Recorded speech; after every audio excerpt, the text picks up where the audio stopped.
previous video, I will tell you in next video how you can keep your immune system strong. So I have come with this video for you.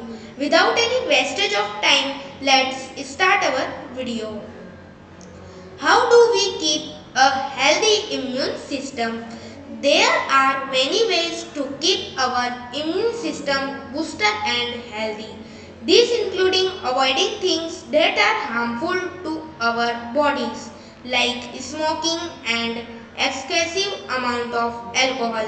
Ensuring you get good amount of sleep help keep the immune system boosted as your body has time to rest. Tips to make our immune system strong.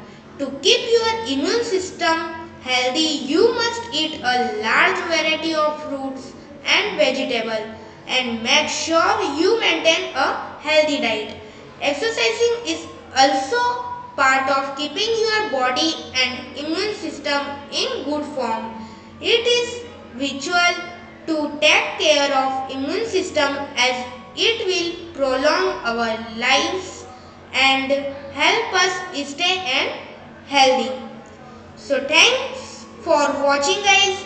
Go and like and subscribe my channel now.